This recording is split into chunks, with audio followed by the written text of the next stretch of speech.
समय की बड़ी खबर आपको दे दें, और बड़ी खबर पश्चिम बंगाल से है, जहां पर चुनाव आयोग की बैठक में यह फैसला लिया गया है कि जो बाकी बचे हुए 3 चरण के चुनाव हैं उनको एक साथ नहीं कराया जाएगा। यानी 3 चरण के चुनाव एक साथ करवाने की मांग को चुनाव आयोग ने खारिज कर दिया है। कोलकाता में सभी दलों के साथ इलेक्शन कमीशन की बैठक खत्म हुई और उसमें यह बड़ा फैसला लिया गया है। कल मुख्यमंत्री ममता बनर्जी ने यह मांग की थी कि बचे हुए सारे जो चरण के चुनाव हैं उनको एक साथ करा दिया जाए। अंकित गुप्ता ज्यादा जानकारी लिए हुए जुड़ रहे हैं। अंकित, आपने इस बात की तस्दीक पहले ही कर दी थी कि चुनाव आयोग जो है वो इस मांग को खारिज करने वाला है, और कर दिया चुनाव आयोग ने। निश्चित तौर पर शोभना, अगर ये कहा जाए कि चुनाव आयोग के सामने ये मांग टीएमसी ने जरूर रखी, वरना जो चर्चा थी वो चर्चा इस पर होनी ही नहीं थी। क्योंकि जो भी राजनीतिक दल जब निकल के आए बैठक से, जब मैंने उनसे यही सवाल पूछा कि क्या इसको लेकर के चर्चा भी हुई है, तो उनका कहना था कि ये तो एजेंडा में था ही नहीं। एजेंडा में क्या था? एजेंडा में ये था कि कैसे केंद्रीय चुनाव आयोग और जो बंगाल चुनाव आयोग दिशा निर्देश जारी कर रहा है कि कोविड प्रोटोकॉल का फॉलो किया जाए, वो कैसे जो है एनफोर्स किया जाए, यानी कि सभी दल उसको कैसे माने। यानी कि कुल मिलाकर के चर्चा किस बात पर थी? चर्चा इस बात पर थी कि जो दिशा निर्देश जारी हो रहे हैं उनका पालन किया जाए, और 3 चरणों का चुनाव जो बाकी है वो कैसे राजनीतिक दल उसका पालन करेंगे, इस बात को लेकर के चर्चा थी। ना तो इसमें जो है कि कोई दिशा निर्देश आज जारी हुआ, ना ही कोई फैसला लिया गया। और रही बात, अगर मैं जो पिछले जो कुछ दिनों की बात करूं, तो केंद्रीय चुनाव आयोग ने 4 अप्रैल को भी एक दिशा निर्देश जारी किया था। उसमें तो यहां तक कह दिया था कि अगर कोई इसका पालन नहीं करेगा उसके खिलाफ कड़ी कार्रवाई होगी। ना तो उसके बाद कोई कार्रवाई हुई, और ना ही अब आने वाले दिनों में क्या कोई कार्रवाई होगी, ये अपने आप में एक बड़ा सवाल है। दिक्कत तो यही है ना अंकित गुप्ता कि खुद चुनाव आयोग को ये कंसीडर कर लेना चाहिए था और खुद समझ लेना चाहिए था कि स्थिति बेहद विकट है। अगर 3 चरण के चुनाव एक साथ करा देते तो शायद कोरोना पे कुछ रोक लगाई जा सकती थी। बहुत बहुत धन्यवाद। सबसे पहले अब मातृभूमि में बात कर लेते हैं। सुरक्षा में अपनी जान तक दांव पर लगा देने वाले जवान राकेश्वर सिंह की। 8 अप्रैल को नक्सलियों के कब्जे से रिहा हुए सीआरपीएफ जवान राकेश्वर सिंह आज जम्मू पहुंचे हैं। जम्मू पहुंचते ही राकेश्वर और उनके परिवार ने मीडिया और सरकार को धन्यवाद दिया। राकेश्वर सिंह जम्मू के ही रहने वाले हैं। 3 अप्रैल को छत्तीसगढ़ के बीजापुर में नक्सलियों से हुई मुठभेड़ के दौरान वो बंधक बना लिए गए थे। करीब 1.5 घंटे पहले राकेश्वर सिंह जम्मू एयरपोर्ट पहुंचे, जहां पर उनको रिसीव करने खुद उनकी पत्नी मौजूद थी। एयरपोर्ट से राकेश्वर को एक रिसोर्ट ले जाया गया, जहां पुलिस, सीआरपीएफ समेत उनके परिवार वालों को, जानने वालों को और दोस्तों को मिलने का मौका मिलेगा। भीड़ है वहां पर। ये सभी लोग यहां राकेश्वर को बधाई देने पहुंचे हैं। जम्मू पहुंचकर एबीपी न्यूज से बातचीत में राकेश्वर सिंह ने कहा कि नक्सलियों के चंगुल में रहने के दौरान भी उन्होंने कभी हिम्मत और आस नहीं छोड़ी थी। उन्होंने कहा कि आज अपने घर वापस आकर उन्हें बहुत अच्छा लग रहा है। सुन लेते हैं क्या कुछ कहा।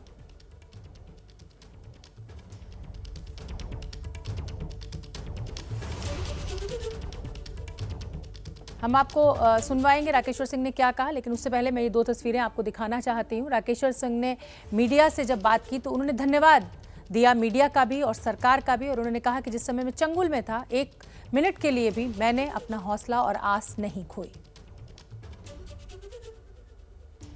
और चलिए आगे बढ़ते हैं, बात कोरोना की करते हैं। मातृभूमि में आज हम आपको कोरोना की वजह से देश को मिले सबसे बड़े दर्द को दिखाने जा रहे हैं। ये तस्वीरें अमूमन ना ही देखने का मन होता है, लेकिन कोरोना कितना बड़ा खतरा बन चुका है, इसके लिए इन तस्वीरों को देखना बेहद जरूरी है। ज्यादा जरूरी इसलिए भी है क्योंकि ये तस्वीरें सबूत हैं कि अगर अभी भी हमने लापरवाही नहीं छोड़ी तो अंजाम ये भी हो सकता है।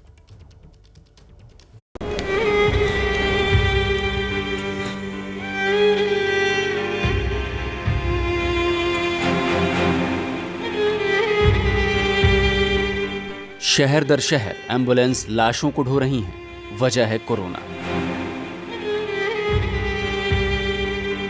शमशान घाट पर चिताओं की लाइन लगी है। वजह है कोरोना। लाशों को दफन करने के लिए कब्रिस्तान छोटे पड़ गए हैं। वजह है कोरोना। लोग सब कुछ छोड़ छाड़ कर अपने घर वापस भाग जाना चाहते हैं। वजह है कोरोना। 1.5 साल पहले शायद ही किसी ने सोचा होगा कि आंखों से नजर न आने वाली एक चीज न सिर्फ भारत को बल्कि पूरी दुनिया को खून के आंसू रुलाएगी।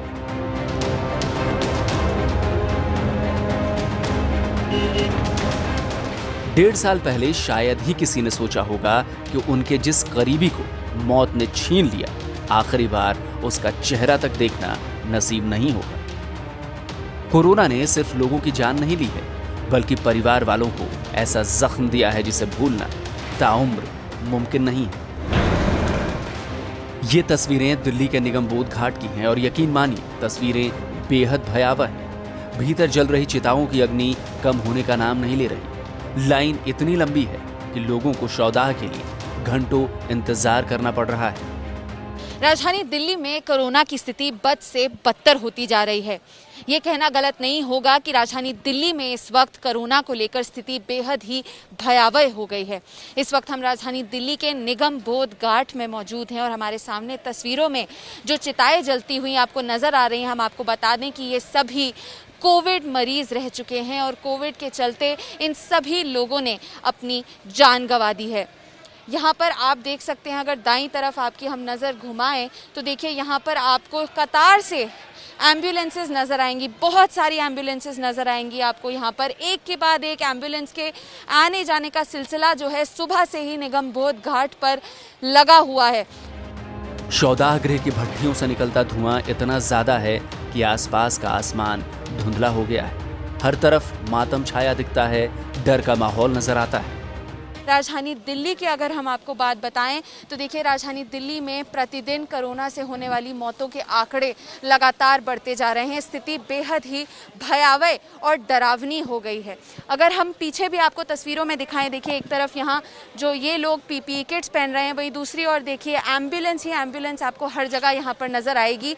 इस तरफ की अगर हम आपको तस्वीरें दिखाएं, देखिए यहाँ पर आपको 2 एम्बुलेंस खड़ी हुई नजर आएंगी। उसी की तरफ अगर हम आपको दूसरी तरफ की तस्वीरें दिखाएं तो देखिए यहाँ पे कितनी सारी एम्बुलेंसेस आपको दिखाई देंगी। एक तो अपने परिवार के सदस्य को खोने का गम, दूसरा आखिरी बार चेहरा न देख पाने का दुख और फिर दूर से ही अंतिम संस्कार देखने की मजबूरी, वो भी मास्क और पीपीई किट पहनने के बाद। अगर दूर आप देखें तो देखिए जितने भी कोविड मरीजों ने अपनी जान गंवा दी है, उनके परिजन भी आपको बैठे हुए नज़र आ जाएंगे। सभी के मुंह पर मास्क है, सामाजिक दूरी है, बहुत ही कम लोग आए हुए हैं। एक भी प्लेटफॉर्म जो है उसमें आपको इस वक्त खाली नहीं नज़र आएगा। सुबह से हम आपको बता दें लगातार एम्बुलेंसेस के आने जाने का सिलसिला जो है निगमबोध घाट पर जारी है। देखिए यहाँ पर एक और आपको डस्टबिन के जैसा यहाँ पर बनाया गया है, एक और आपको नज़र आएगा। देखिए कितना ज़्यादा पीपीई किट्स यहाँ पे इकट्ठी हो गई हैं कि डस्टबिन के ऊपर तक पहुँच गई हैं। राजधानी दिल्ली में स्थिति बहुत ही ज़्यादा भयावह और डरावनी होती जा रही है। तो पिछले 1 अप्रैल से 5 अप्रैल तक तो 3 से 4 की एवरेज थी कोरोना पॉजिटिव। ये 5 से 10 तक होगी, 10 से 12, अब ये 11 से, और अब तक पिछले 3 दिन में तो कल यहाँ पे 37 आए हैं। दिल्ली से करीब 800 किलोमीटर दूर भोपाल के हालात भी अलग नहीं हैं। यहाँ ज़दा कब्रिस्तान में लाशों को दफनाने के लिए न सिर्फ जगह कम पड़ गई है, बल्कि कब्रों को खोदने के लिए आदमी भी कम है। इसलिए जेसीबी से ये काम करना पड़ रहा है। इस सब देख सकते हैं कि इस सब ये जो जेसीबी मशीन है, इससे जो कब्र है उसको खोदा जा रहा है, क्योंकि रोज़ यहाँ इतनी बड़ी तादाद में मैयतें आ रही हैं कि लोगों ने हाथ से खोदना बंद कर दिया है। यहाँ स्टाफ की कमी है, यहाँ लोगों की कमी है। जो खोदने वाले थे, जो लोग, उनके हाथों में छाले आ गए हैं। देखिए अभी जो कोरोना की स्थिति पहले से डेंजर है, वो बहुत ज़्यादा डेंजर होती हुई आ रही है। हाँ, 5, 10, 8 बारियाँ डेली कोरोना पॉजिटिव आ रही है। यही हाल भोपाल के भदभदा विश्राम घाट का भी है। रोजाना यहाँ पर 50 से ज्यादा चिताएं जल रही हैं। कोरोना से हुई मौतों के बाद शवों को जलाने के लिए अलग से जगह तय है, लेकिन अब ये जगह भी कम पड़ गई है।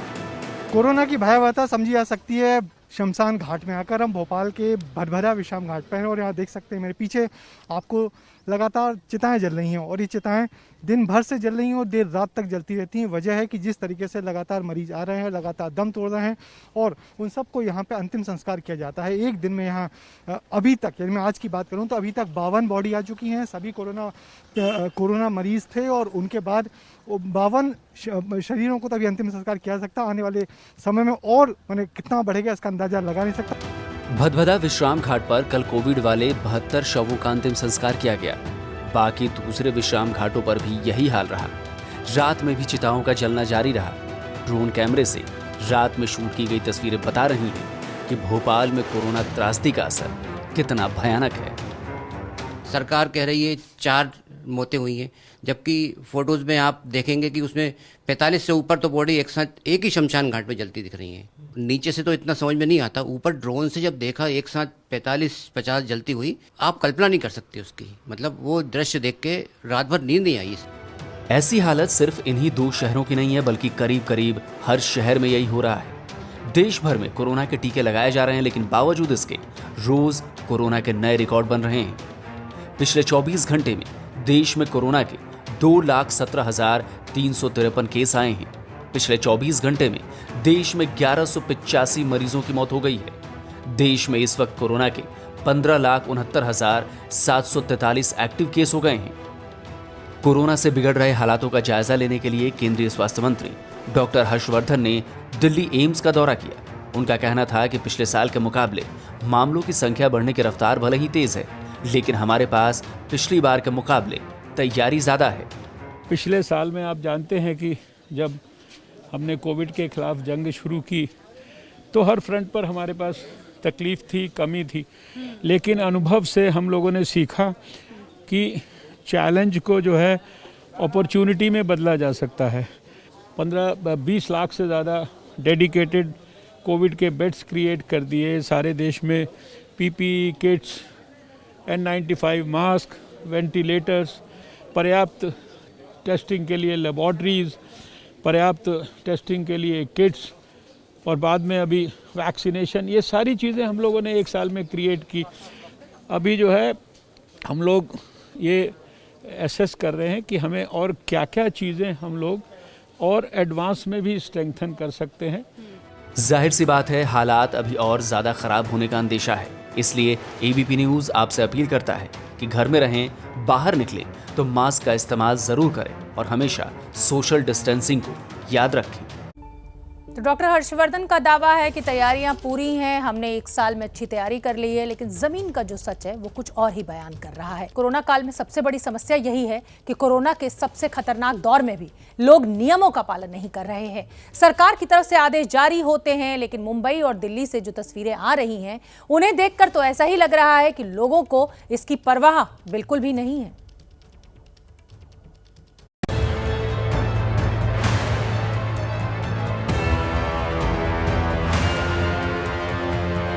क्या आपको लगता है कि इस तरह हम कोरोना के खिलाफ जंग को जीत पाएंगे?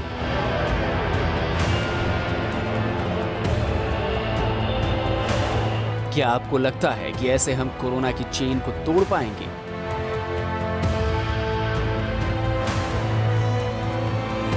क्या आपको लगता है कि इस तरह हम कोरोना से खुद को और दूसरों को बचा पाएंगे? जवाब है नहीं, क्योंकि रोज की यही हालत है। कोरोना से क्यों डरना चाहिए, इसकी जानकारी हर मिनट कहीं ना कहीं से मिल रही है, लेकिन लोग हैं कि मानने को तैयार नहीं है। आज भी मुंबई के लोकमान्य तिलक टर्मिनस पर हजारों की भीड़ थी। मुंबई में भयावह रफ्तार से बढ़ता कोरोना, संचार बंदी और इन सबका असर मिला जुला कर ये हुआ है कि जो कामगार वर्ग है फिर से पलायन करता हुआ दिखाई दे रहा है। लगातार तस्वीरें एलटीटी स्टेशन से हम आपको दिखा रहे हैं, जहां जो मजदूर वर्ग है अब वापस अपने गांव घर को जाता हुआ। देखिए, एलटीटी स्टेशन के बाहर पिछले कई दिनों से इसी तरीके से जो मजदूर वर्ग है, कामगार वर्ग है, मुंबई में काम करने के लिए आता है, वापस अपने गाँव घरों को जाता हुआ। क्योंकि देखिए, काम धंधा ठप है। ठप होने का कारण जिस तरीके से कोरोना का बढ़ता आंकड़ा, कोरोना को लेकर भय, संचार बंदी और इन सब के बीच में लगातार जो है जो मजदूर वर्ग है वो अपने गांव घरों के लिए बढ़ता हुआ। कहने को तो पूरे मुंबई में संचार बंदी कर दी गई है, यानी जरूरी सेवाओं को छोड़कर सब कुछ बंद है। लेकिन एबीपी न्यूज की टीम जब अंधेरी स्टेशन के बाहर पहुंची तो बड़ी मशक्कत के बाद भी संचार बंदी की तलाश नहीं कर पाई। महाराष्ट्र में सरकार ने संचार बंदी का फैसला लिया है, पर मुंबई की सड़कों पर यह फैसला काफी कागजी दिखाई दे रहा है। जिस तरीके की भीड़ सड़कों पर दिखाई दे रही है, लग रहा है कि यह फैसला केवल कागजी तौर पर लिया गया। देखिए, मुंबई में अंधेरी स्टेशन के बाहर की ये भीड़ और जो एसेंशियल सर्विसेज में काम करने वाले लोग ही घर से बाहर निकलेंगे बात कही गई थी, वो बात बिल्कुल कागजी है। बोरीवली के सब्जी मार्केट की हालत तो और भी ज्यादा खराब दिखी। यहाँ भीड़ देखकर तो ऐसा लगा जैसे ये सभी लोग कोरोना की टीम में हैं, क्योंकि ज्यादातर लोगों ने मास्क नहीं लगाया था और सोशल डिस्टेंसिंग नाम की कोई चीज यहाँ नजर ही नहीं आई। हम इस वक्त मौजूद है बोरीवली पुलिस स्टेशन के बगल में सब्जी मार्केट में आज सुबह यहाँ सब्जी लेने के लिए भारी संख्या में भीड़ इकट्ठा हुई है। आप देख सकते हैं तस्वीरें में साफ दिखाई दे रहा है। बोरीवली स्टेशन है, बोरीवली वेस्ट में स्टेशन के बगल का यह सब्जी मार्केट है। इस सब्जी मार्केट में लोगों ने सोशल डिस्टेंसिंग की धज्जियां उड़ाते हुए नजर आ रहे। मुंबई की तरह दिल्ली वाले भी कम नहीं हैं। ये तस्वीरें आजादपुर मंडी की हैं। लोगों को ना ही मास्क पहनने की सुध थी, ना ही सोशल डिस्टेंसिंग का पालन करने की। लोगों को समझाने के लिए जब सिविल डिफेंस कर्मी यहाँ पहुंचे तो देखिए क्या हुआ। लाउड स्पीकर से लोगों को याद दिलाना पड़ा कि कोरोना के नियम क्या कहते हैं। सभी लोगों को एपीएमसी द्वारा सूचित किया जाता है, मंडी परिषद के अंदर सभी मास्क लगा के रखें। राजधानी दिल्ली में कोरोना के मामले दिन प्रतिदिन बढ़ते ही जा रहे हैं, जिसके चलते मंडियां हॉटस्पॉट बन जाएंगी, इसका डर जो है वो लगातार मंडरा रहा है। इस वक्त हम आजादपुर थोक मंडी में मौजूद हैं और हमारे पीछे आप देख सकते हैं कि सिविल डिफेंस के कर्मी जो हैं लगातार यहाँ पे लाउड स्पीकर के जरिए जो है यहाँ पर लोगों को वार्निंग दे रहे हैं कि तमाम कोविड नियमों का पालन जो है वो करें, और ये भी कहा जा रहा है कि एपीएमसी द्वारा चालान काटा जाएगा। दिल्ली में वीकेंड कर्फ्यू लगा दिया गया है, जिससे यहाँ पर जो दिहाड़ी कामगार हैं उनमें डर पैदा हो गया है। उन्हें लग रहा है कि वीकेंड कर्फ्यू लॉकडाउन की तरफ बढ़ने वाला कदम है, इसलिए लोग अपने अपने गांव जा रहे हैं। लॉकडाउन लग रहा है इसलिए जा रहे हैं। पहले 1 दिन का लगा था, अब पता कुछ ना कि कितने दिन का लगेगा, क्योंकि बीमारी जो है ना बढ़ी रही है। जा रहे हैं, लॉकडाउन लग जाएगा, फिर हम जा नहीं पाएंगे। अब यहाँ रहेंगे, कुछ खाएंगे पिएंगे नहीं, क्या करेंगे? यहाँ काम बंद हो जा रहा है 2 दिन से। दूसरे शहरों से भी जहां पर बाहर आए दिहाड़ी कामगार हैं, उनका वापस अपने अपने गांव जाना शुरू हो गया है। और ऐसे में सबसे बड़ा डर यही है कि कहीं उनकी वजह से गांव में कोरोना तो ना फैल जाएगा। तो फिलहाल मातृभूमि में मेरे साथ इतना ही। मुझे दीजिए इजाजत। सोमवार शाम 4 बजे एक बार फिर होगी आपसे मुलाकात।